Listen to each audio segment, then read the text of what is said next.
Oi, pessoal, tudo bom?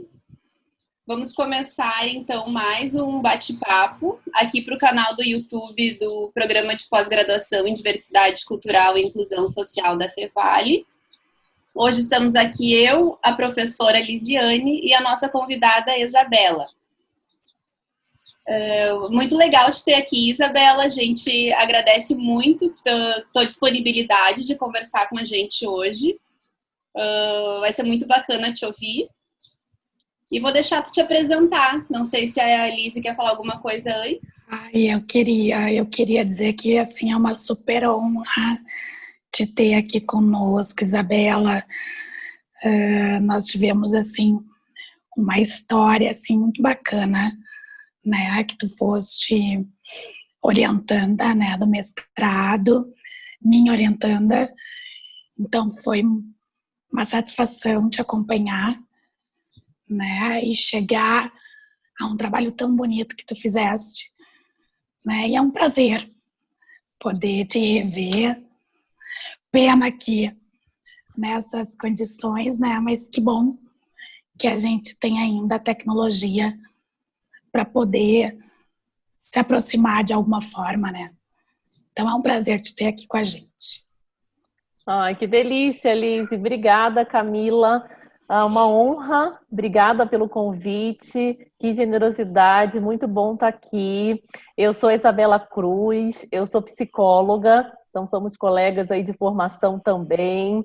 Eu fiz o mestrado, né, na Fevale, que foi para mim assim uma abertura de portas no início da minha jornada, né, atuando com inclusão e diversidade.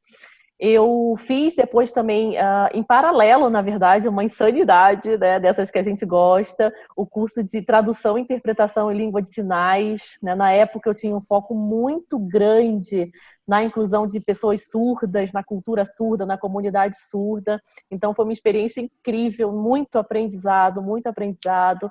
Eu acredito que para o próprio corpo docente também, né, Lise? Como que foi interessante trazer o tema, né, para discussão, os sujeitos de pesquisa, né, quanto que trouxeram para a gente contribuições importantes. Eu posso falar depois um pouquinho, né, até da dissertação, mas, enfim, então trabalho com inclusão e diversidade desde a época que iniciei o mestrado. Eu trabalhava em recursos humanos, inicialmente trabalhava com recrutamento e seleção, e o mestrado também trouxe para mim, me abriu portas, né, para atuar como especialista na área de inclusão e diversidade. Então, foi também uma transição de carreira importante pelo know-how que eu adquiri com o mestrado. Então, realmente me abriu muitas portas. A gente sabe que é um privilégio, né, realmente, assim, na essência da palavra, poder fazer um curso, né, de pós-graduação, de mestrado. Então, realmente me sinto assim, né, como mulher branca, né, realmente muito privilegiada. E penso muito como que eu posso usar esse meu privilégio diariamente para abrir porta para que outras pessoas, né, que não tenham voz, que não teve a mesma história que eu tive, que não teve as mesmas oportunidades que eu tive, possam também trilhar o seu caminho, né, de sucesso. Então essa é a minha trajetória diária, né, é ouvir histórias, conhecer pessoas que muitas vezes não têm oportunidade e articular, né, essas questões com as pessoas que estão nos espaços de poder, principalmente, né, dentro das organizações, das corporações, e hoje eu faço isso dentro de uma empresa multinacional. E como eu comentava com vocês aqui offline um pouquinho, o quanto que a psicologia, né, nos traz aí um respaldo e um conhecimento importante para usar os recursos, né, da empatia, de se colocar realmente, né, nesse lugar de outra pessoa, para entender que cada um está no momento, né, que nem sempre o tema da inclusão chega na vida das pessoas na mesma fase, na mesma época, enfim. Então é um exercício constante de entender essa grande liderança das corporações. Foi inclusive o meu objeto de pesquisa, como que as lideranças trabalhavam, né, a inclusão da pessoa com deficiência, foi bem específico na época, mas que hoje isso me faz, né, fazer várias associações aí para outros temas também. Então esse é um pouquinho, assim, um super resuminho da minha trajetória. E tu lembras que tu iniciaste a tua apresentação da tua dissertação em Libras? Lembro, Liz! Não, a louca, né, ousada. Eu falei, gente, é isso que eu estou estudando, é isso que eu acredito. Lizzy, vamos fazer? Topa? Ninguém vai entender. Aí foi o que a gente pensou justamente, né? Mais um exercício de empatia, né? Quantos surdos, né, E precisam de da quanto a acessibilidade. gente e de quanto a gente precisa pensar essa questão da inclusão e exclusão, onde é que está isso, né? Porque a gente costuma tomar essa lógica muito, né, em excluir aquele que tem a marca da diferença. Mas nós estamos, né, tão excluídos quanto eles numa língua que é uma língua brasileira, né? Exato. De uma Que nós não comunidade. dominamos. Nós não dominamos Exato. uma língua brasileira.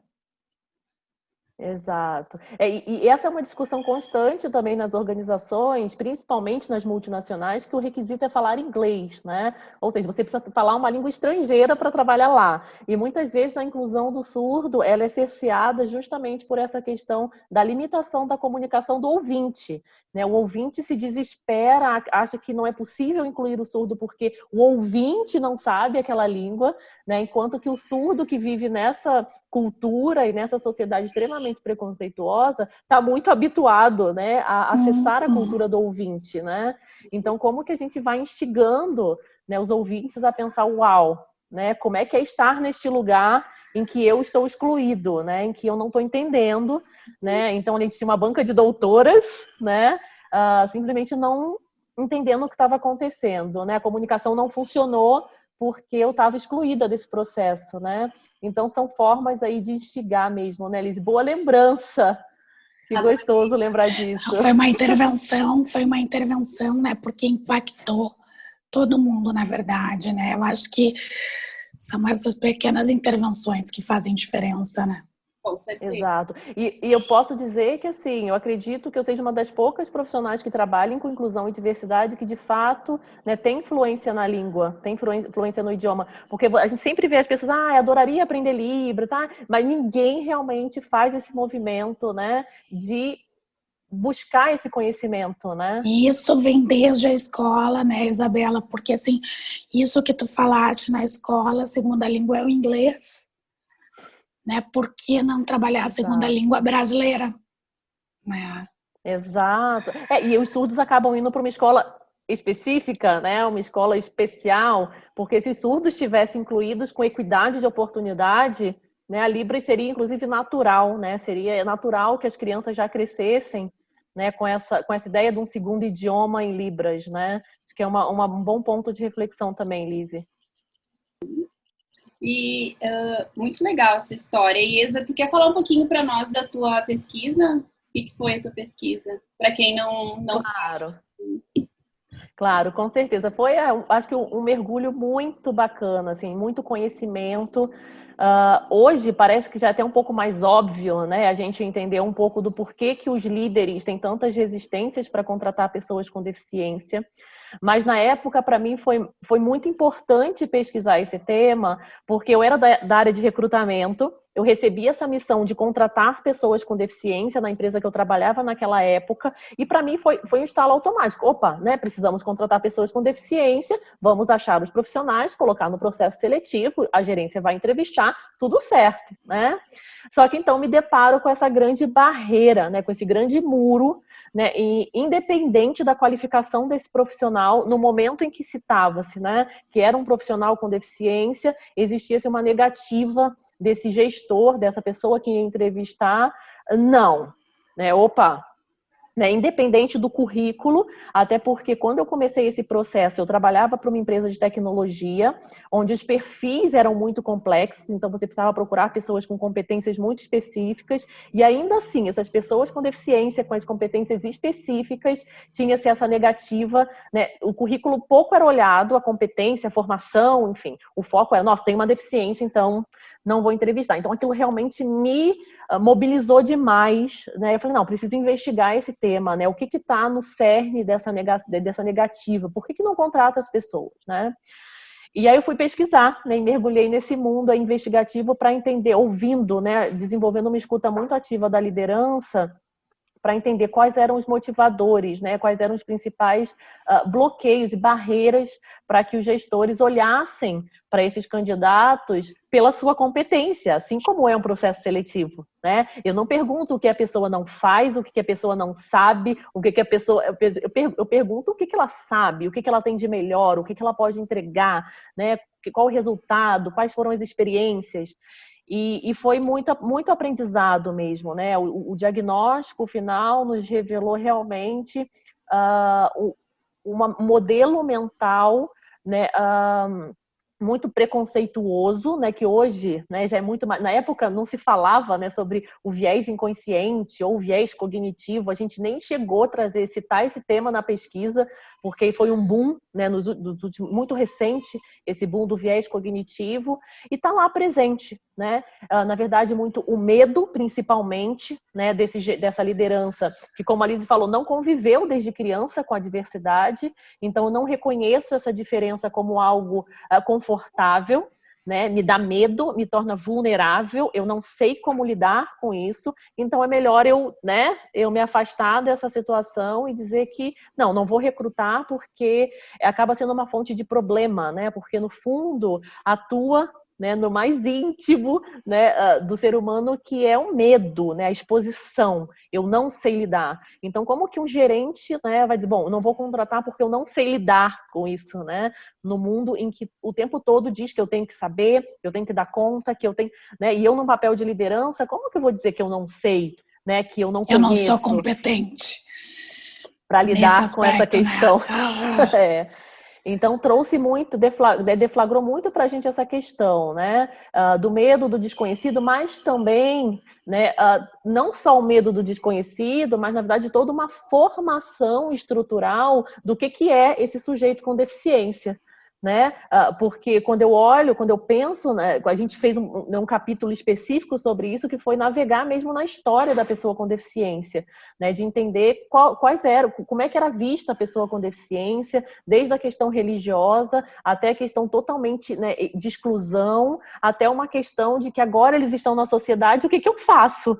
Né, agora que as pessoas, né, saíram de casa, que as famílias começam a desbravar esse caminho, porque a gente viveu, né, acho que a nossa faixa etária viveu a questão das pessoas ficarem isoladas em casa, né, escondidas, era uma vergonha, as famílias não falavam, né, desses filhos com deficiência, a sociedade não dá conta até hoje, né, de promover realmente equidade e acessibilidade. Então, como que o mercado de trabalho vai dar conta dessa demanda?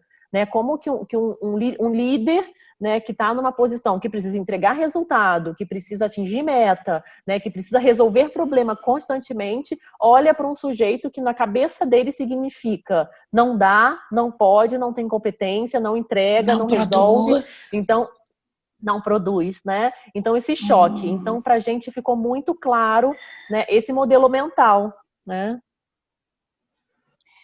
E assim, sabe, é muito bonita a tua trajetória e do quanto a gente vê que isso abriu inúmeros caminhos na tua vida profissional. E eu queria te escutar um pouquinho da tua experiência com a comunidade LGBTQIA+. Que tu contasse um pouco, assim, porque te acompanhando... Que legal, Lizy. Eu vi um trabalho muito bonito. Sim.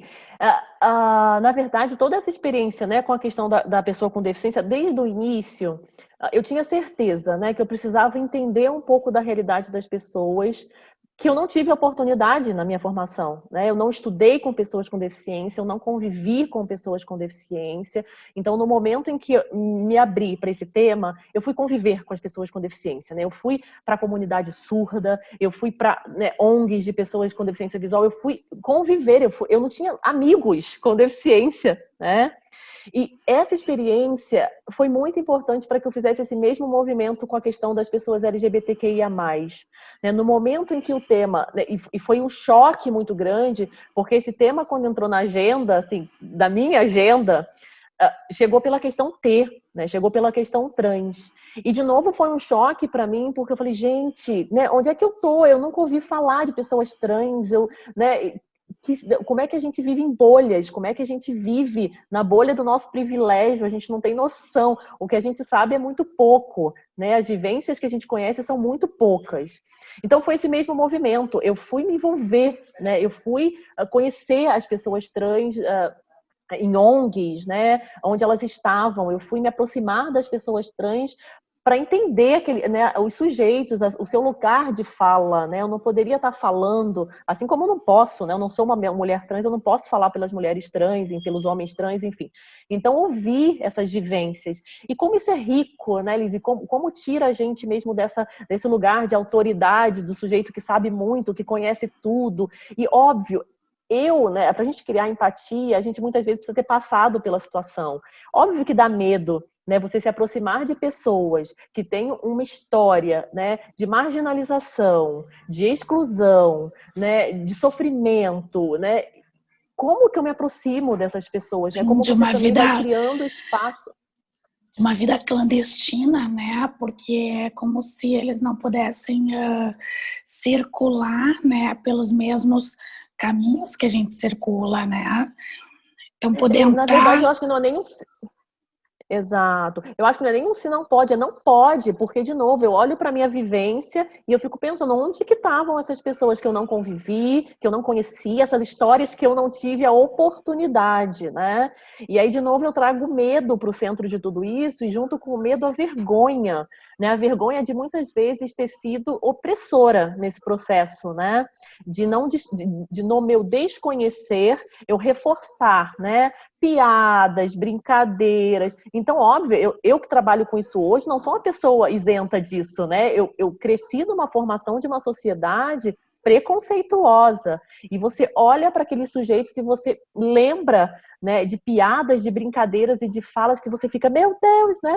Eu nem tinha noção do prejuízo que isso causava para esses sujeitos, né? De situações extremas que eles sofrem diariamente. Então, o meu movimento de aproximação da comunidade LGBTQIA+, foi pelas pessoas trans.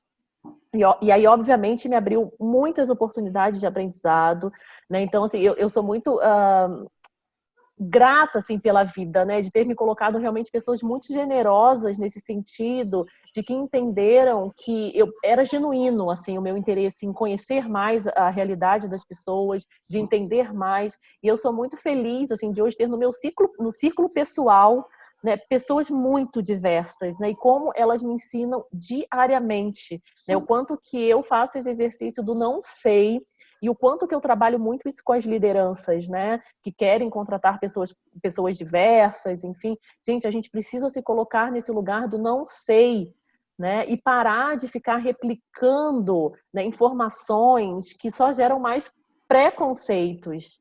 Né? A gente, às vezes, quer resumir a situação das pessoas, a realidade das pessoas, em algumas frases prontas, em algumas frases que eu já ouvi, e a gente acaba encerrando a conversa aí, né? A gente não se dá a oportunidade de realmente interagir. E isso é tão sensível que nessa trajetória de conhecer pessoas trans e trazê-las, né, para discussão com as empresas, eu posso se contar centenas de pessoas que pela primeira vez tiveram contato com uma pessoa trans. Centenas de pessoas. Por esse movimento de convidar as pessoas trans, por exemplo, para o time de recrutamento e seleção. Bom, se a gente vai contratar pessoas trans, como é que eu vou contratar pessoas que eu não tenho ideia nem de o que eu pergunto, o que eu posso ou não perguntar, porque é muito comum, né, o recrutamento e seleção cair em perguntas extremamente preconceituosas, né, e transfóbicas. Perguntas que não interessam saber. Né? Assim como a deficiência, né? Que a gente hoje já tem muito mais clareza e discernimento de coisas que, gente, que não faz o menor sentido perguntar, que está aqui num espaço de curiosidade meramente, né? Que isso não vai te agregar valor. Mas aí, de novo, eu faço esse exercício da empatia porque eu fui lá, né? Eu fui conhecer as pessoas e eu acabei aprendendo, né, coisas que me tirou desse nível de curiosidade, né? Porque eu fui buscar essa informação em loco. E as pessoas estão nesse nível de senso comum, né, de replicar coisas que acaba sendo extremamente ofensivo, né, extremamente preconceituoso, porque, de fato, o que isso vai agregar? Né? E a comunidade LGBTQIA+, é vítima disso o tempo todo, né? Porque a gente não se aproxima. o quanto isso está na estrutura, né, da nossa cultura, né? Isso é perpetuado, é algo que é estrutural, né? Extremamente, né? E esse viés, esse conceito que a gente vai formando por histórias que eu ouvi, né? Por coisas que me disseram, por situações que eu não pude vivenciar para que comprovassem o contrário, né? Então, o meu viés só vai confirmando informações para que eu rejeite essa diversidade, né? O nosso cérebro nos prega essa peça, né? A gente que é psicólogo, a gente sabe disso, né? O quanto que o nosso cérebro procura esse conforto, e essa conformidade e essa linearidade, né? Para a gente poder, enfim, processar as coisas mais rápido. E o quanto que gera desconforto quebrar esse ciclo, né, de neurônios, de estruturas neuronais, né? Gera desconforto, porque eu estou colocando, né, conhecimento num lugar que nunca foi acessado, né? E aí, de novo, eu associo muito essa questão da vergonha, né, e do medo, porque quando eu me aproximo dessas realidades, é tão genuíno e é tão sofrido, né? Tem tanto sofrimento ali que isso me envergonha, né? De ter feito parte, eu digo me envergonha e sinto isso nos sujeitos que vão, né, tomando consciência desse processo, né? E é muito difícil a gente lidar, né? Vergonha e vulnerabilidade, e aqui vocês já podem imaginar um pouco das minhas leituras ali, né? Da Brené Brown, o quanto que eu leio muito essa ideia dela, que para mim faz muito sentido, né? Pensar a diversidade nesse campo de vergonha e vulnerabilidade, né? Falar um pouquinho das tuas referências, já que tu começou a falar um pouquinho como elas te influenciam na pesquisa. Que legal. Perfeito. A pesquisa, o mergulho foi muito na questão da pessoa com deficiência, né? Então a gente, na verdade, tinha até uma certa limitação, né, Lise? Tu vai lembrar de fontes, assim, né, ricas, principalmente no Brasil. Então a gente foi muito para fora, olhar literaturas, enfim. Mas no Brasil, a gente, pensando na pessoa com deficiência, por exemplo, tem a própria Lei Brasileira de Inclusão, que é realmente a lei mais completa e que traz um arcabouço realmente, né, de inclusão muito importante. Não existe em outro país uma lei tão... e a gente fez também, investigou bastante a lei brasileira, né? Então, trouxe para a gente muito conhecimento e muito embasamento. E aí, pensando nessa questão de literatura, para cada tema de diversidade, vamos dizer, tema, né?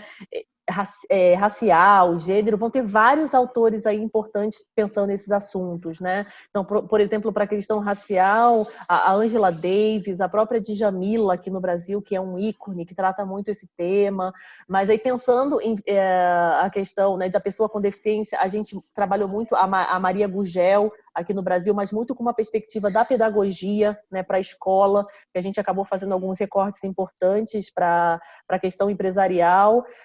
E, de forma geral, assim, atualmente, eu tenho lido muito a Brené Brown nesse sentido do quanto que ela pesquisou um tema, né, que é pouco falado e que faz com que a gente reforce o conceito, né, reforce o preconceito, que é a vergonha. Eu não sei lidar, eu não quero dizer que eu não sei, então, e o que eu digo, né? Quanto mais a gente se aproxima da diferença, mais a gente identifica, né, aquilo que a gente não quer, aquilo que a gente não deseja ou aquilo que a gente quer muito, né? E a gente vê muito isso, por exemplo, na questão LGBTQIA+, né? O quanto que eu tenho vergonha de tratar esse tema, porque eu tenho questões internas que eu não sei lidar. Né? Então a gente sabe de quantas pessoas que vivem, como a Lise falou, clandestinamente as suas vidas, porque não podem ser quem são, por exemplo, né? E quando eu me encontro, por exemplo, com uma pessoa LGBTQIA+, a pessoa gay, lésbica, e a pessoa trans deflagra muito isso, né? Porque é um rompimento tão grande, e aí você começa a observar a coragem que essas pessoas têm, né? A ousadia e a resiliência. Elas precisam encontrar forças onde sabe-se lá quem pode encontrar. A gente olha para esses sujeitos e fala, nossa, como eu sou fraca, né? Como eu sou, né, enfim, frágil, como que eu não tenho coragem, né, de assumir, de ser quem eu sou, enquanto esses sujeitos estão se colocando e estão, né, se posicionando, e aí vem esse choque, né, essa exclusão e esses posicionamentos completamente polarizados sobre esses temas, né, porque eu acho que o que está no centro de tudo isso, e aí eu reforço, né, Brené Brown, essa questão do medo, da vergonha e da vulnerabilidade, né, que traz muito pra gente esse desconforto, esse descontrole, né? Então, viver no descontrole nos provoca essas ansiedades e esses medos, né?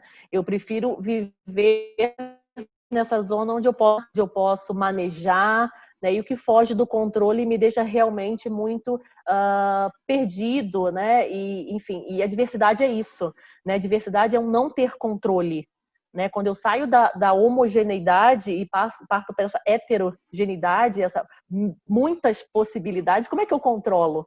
Né? E a gente vive na sociedade do poder e do controle. Então, eu preciso homogeneizar para controlar, né? Então, assim, tem muitas referências, depois a gente pode até deixar uma lista, né, aí offline, mas, enfim, ultimamente, assim, mais recentemente, essa tem sido a minha fonte, assim, de reflexão, né, porque me toca também muito pessoalmente, e ela fala de uma forma muito clara, de uma forma muito, né, enfim, muitos anos de pesquisa traz para ela também essa possibilidade de tocar nesses assuntos de uma forma muito, muito simples, talvez, né, que traz para a gente muitas formas de pensar.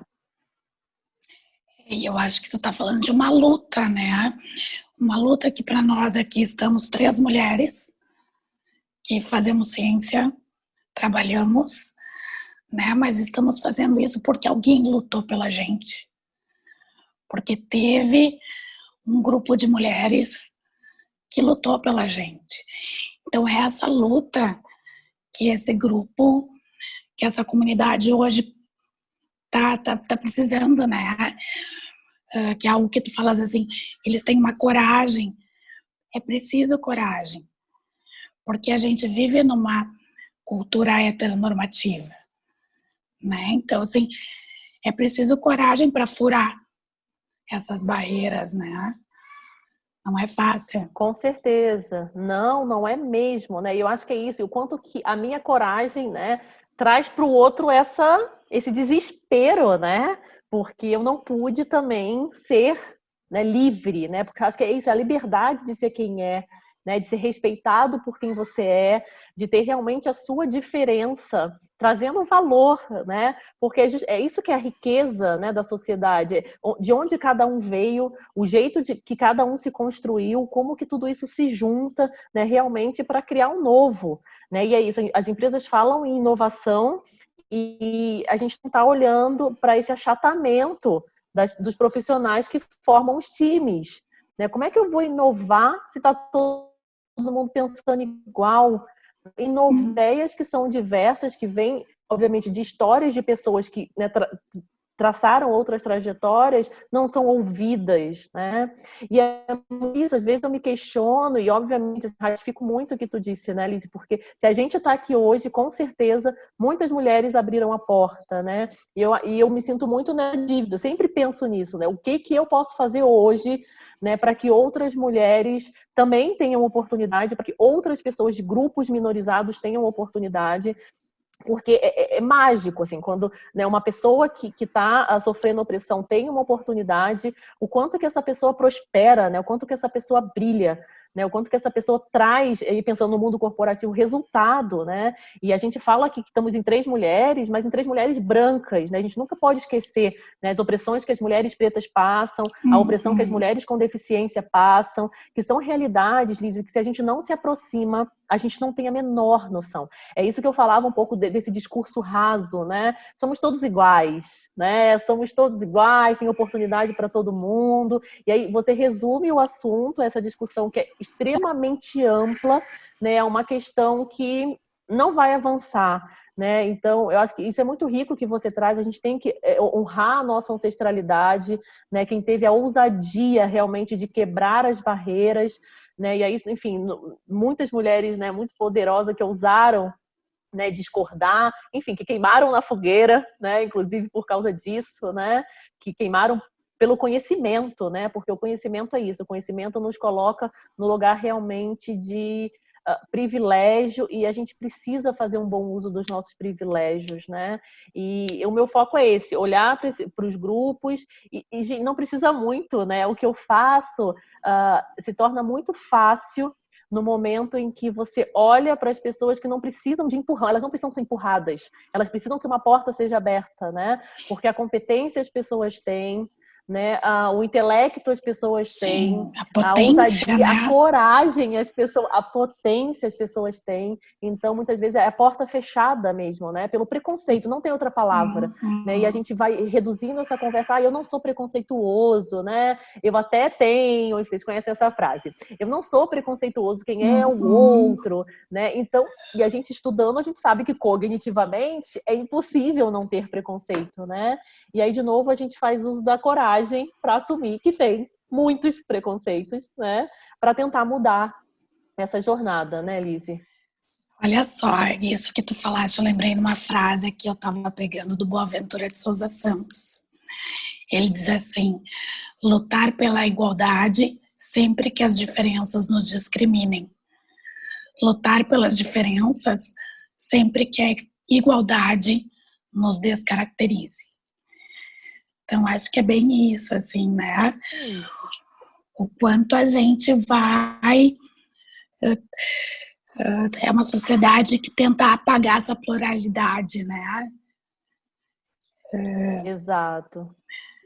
Tem muita coisa para a gente poder pensar por essa via, né? Muito, muito. É exatamente isso. Eu achato essa diversidade, né? Eu digo que é todo mundo igual, né? Mas quem quer ser tratado igual, né? A gente está justamente o tempo todo lutando por essa individualidade, né? Por esse jeito único que a gente tem, que contribui, que gera valor, enfim. Essa frase é muito emblemática, que bom que tu resgatou. É justamente isso. A gente pode refletir muito e avançar muito se a gente se lembrar dela todos os dias. Uhum.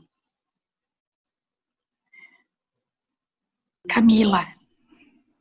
Fiquei pensando aqui uma questão que queria te colocar, Isa, só a gente já não tem muito tempo, a gente poderia ficar conversando aqui horas contigo, é muito bom te escutar, né? Podemos pensar até talvez numa segunda edição desse bate-papo de tanto assunto, né? Mas em referência a esse episódio recente que teve no Carrefour aqui em Porto Alegre, né? Não, acho que a gente não precisa entrar bem nisso, né? Porque tem muita coisa para falar sobre isso, mas a questão que eu pensei em como o ambiente corporativo pode influenciar políticas públicas, né? Como é que tu vê isso, se tem uma influência, o que a gente pode pensar entre o que dá, né? Que se dá na empresa privada e que a partir daí pode se pensar em políticas públicas ou vice-versa. Né, pensei em puxar esse assunto por aí, te ouvir um pouquinho, tá até o assunto do momento, né? Tá todo mundo falando sobre isso. Lamentável, assim, muito dolorido, né, Camila? A gente sabe que não são casos isolados, isolados são os casos que vão para a mídia. Essa é uma realidade do nosso Brasil cotidiano, né? Isso acontece, assim, né, a cada minuto, né? Uma pessoa preta, e principalmente os homens pretos, são assassinados de uma forma brutal.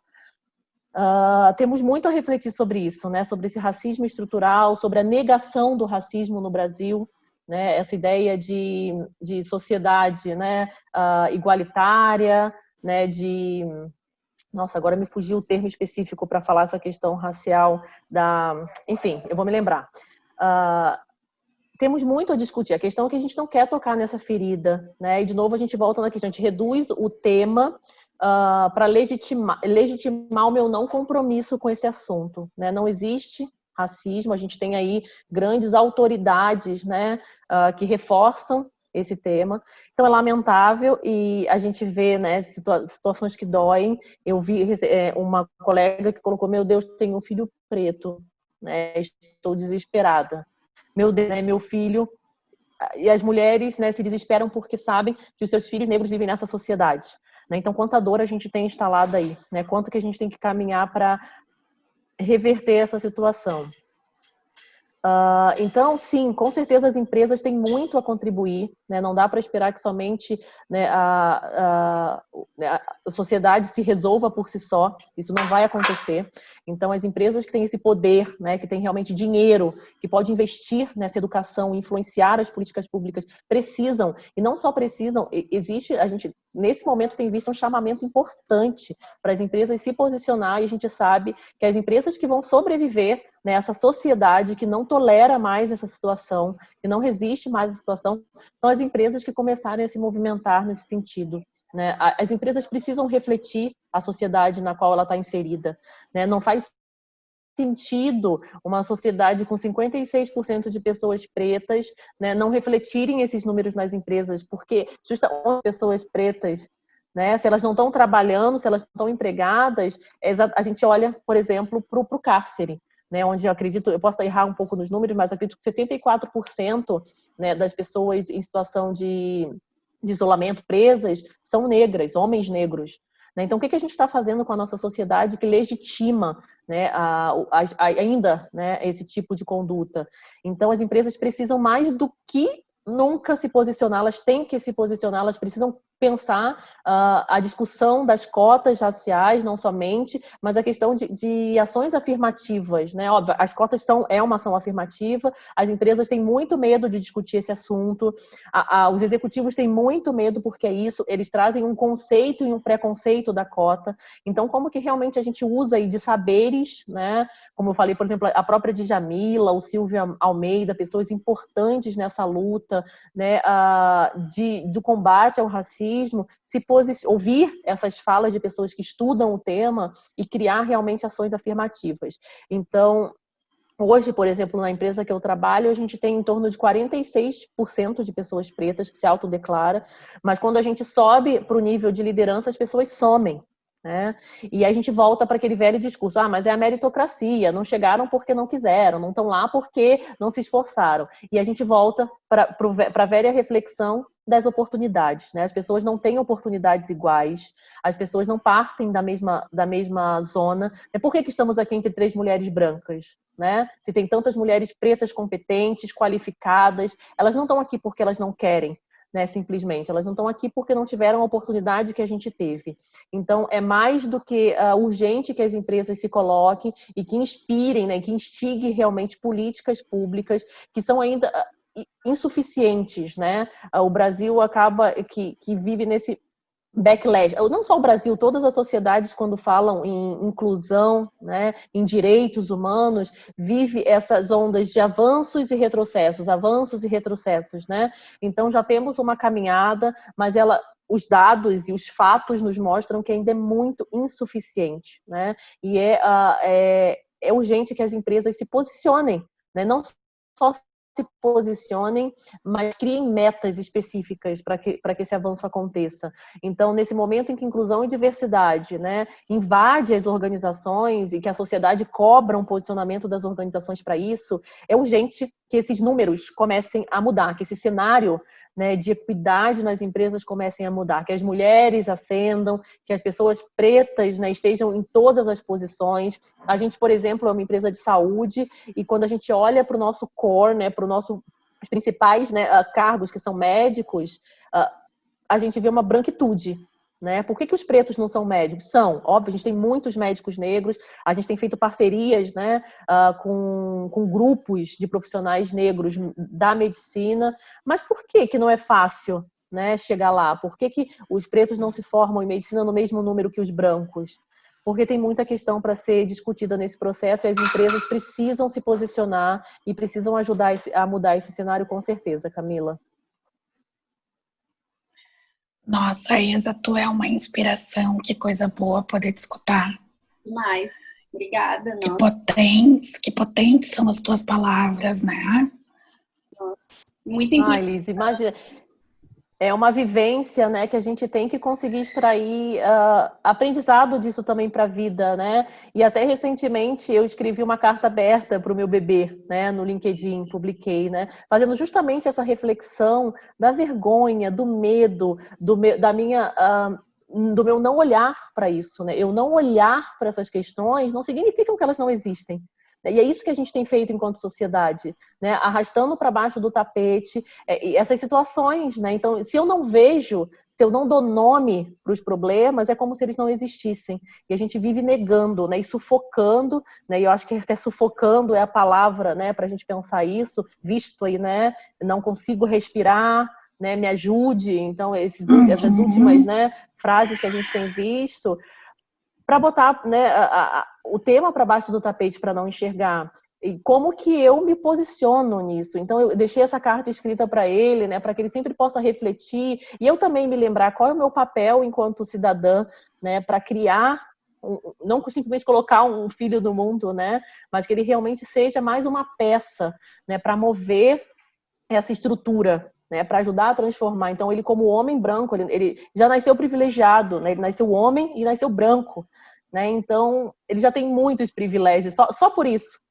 Né, se a gente for pensar nessa perspectiva. Então, como que ele pode usar também esses privilégios para ajudar a transformar essas estruturas, né? Que a gente sabe que muitas vezes começa na alfabetização, começa na escolinha, começa quando eu não convivo com essa diversidade, né? Porque é isso, nós adultos fomos as crianças formadas, né, para viver nessa sociedade que está do jeito que está. Né? Então, como que a nova geração também pode se imbuir disso? Mas, óbvio, ela vai se transformar à medida que a gente, adulto, tomar consciência da necessidade dessa transformação. Obrigada, Isa, demais. Bom. Imagina, gente. Eu acho que é isso. Eu acho que a gente só tem a agradecer pelas tuas palavras, tu falaste de generosidade no início, agora eu te devolvo, né? Te dizendo o quanto tu foste generosa em compartilhar conosco a tua experiência, teu conhecimento, e é muito bom te ter por perto. Ai, coisa boa, gente. Eu que agradeço, assim, é um prazer para mim falar sobre o tema, né? Eu sou realmente apaixonada pelo que eu faço, e eu acho que quanto mais oportunidade a gente, né, tiver de falar sobre esse tema, mais pessoas vão, né, se mobilizando. A gente sabe que esse tema, geralmente, ele é acionado por pessoas que já têm um pouco de interesse, né, mas que essa fala e essa conversa possa chegar também em pessoas que não estão entendendo direito esse assunto, que não sabem por onde começar, mas que querem também repensar a sua jornada, né, a sua jornada, o seu papel. Né, somos todos responsáveis por uma sociedade mais inclusiva, mais justa, todos, né, não tem como tirar. Então, eu diria que todos, né, para aglobar todo mundo aí nessa jornada. Exatamente. Então, eu acho que era isso. Nós vamos encerrar, então, o bate-papo de hoje muito bem, estivemos muito bem acompanhadas. Espero que todo mundo tenha gostado dessa conversa, desse bate-papo, e depois pode entrar em contato com a Isa também, né? Se quiser continuar a conversa. Com certeza. Pegar algumas referências, tá bem? Obrigada, então, Isa. Um abraço, gente. Obrigada.